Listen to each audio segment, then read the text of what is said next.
Most people have seen a Harrier jump jet hovering. Some have seen it take off vertically, but almost nobody sees one like this, sitting in pieces, wings off, tail removed.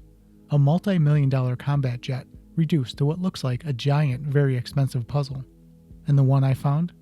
It didn't just live one life, it lived two. Most stories have another side. This one's just a little stranger.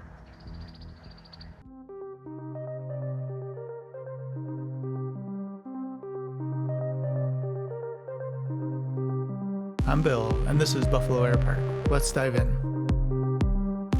So, I was at the Maps Air Museum in North Canton, Ohio, and just outside the hangar, I spotted something that stopped me cold. An AV-8B Harrier II, but not the way you'd expect. This one was completely disassembled. The wings were off and laying nearby. The tail was separated from the fuselage. It looked less like an airplane, and more like a behind-the-scenes look at how one is reborn. And that's exactly what this was. Because before a combat aircraft ever becomes a museum piece, it goes through a process called demilitarization, or safing. And it's not just a quick cleanup. They strip out classified systems, drain every drop of fuel and hydraulic fluid, remove sensitive electronics, and even take out the explosive charges used to fire the ejection seat. So what you're left with is the aircraft in its most honest form. No secrets, no systems, just the machine. Now, the Harrier itself is already a legend. McDonnell Douglas AV-8B Harrier II. It's one of the only jets in the world that can hover. Thanks to its massive Rolls-Royce Pegasus engine and 4 rotating exhaust nozzles, it can literally stop in midair, take off from short runways, or land straight down on a deck of a ship. But here's where things get interesting. For something that looks this advanced, it's actually surprisingly mechanical. No modern fly-by-wire system. Instead, it's a system of pulleys and linkages. Pilots don't just fly it, they manage it, which is why many of them call it riding the dragon. Now, this particular Harrier, Bureau number 165306, that number matters, because it didn't start life that way.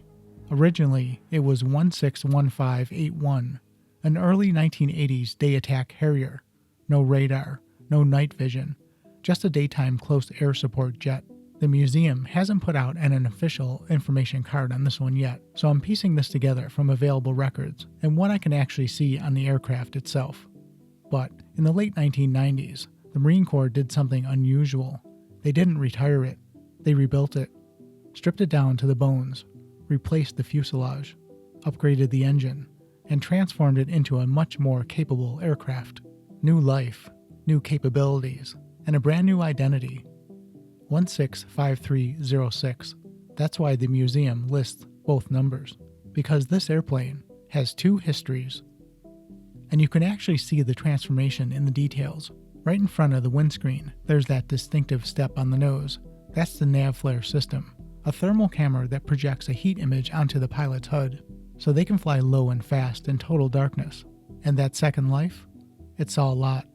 Iraq, Afghanistan, and more recently, operations over the Red Sea, where Harriers like this one were used to intercept and destroy drones, from Cold War era beginnings to modern asymmetric warfare. Same aircraft, different world. But what really stood out to me wasn't just the technology, it was the personality.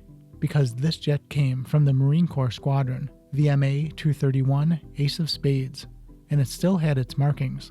On the right side of the canopy, you'll see Lieutenant Colonel James S. Tanis, and just beneath his name, Buzz. That's the dedicated crew chief, the person responsible for keeping the aircraft alive on the ground. That name isn't decoration, that's trust.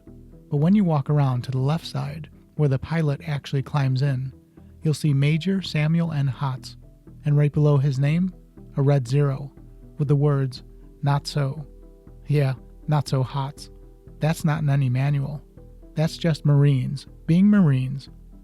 And standing there, looking at this aircraft in pieces, you realize something. This isn't just a jet. It's a timeline. 2 identities. Multiple wars. Dozens of people who flew it, maintained it, and trusted it, now reduced to parts, waiting to be put back together one last time. Not for combat, but for memory.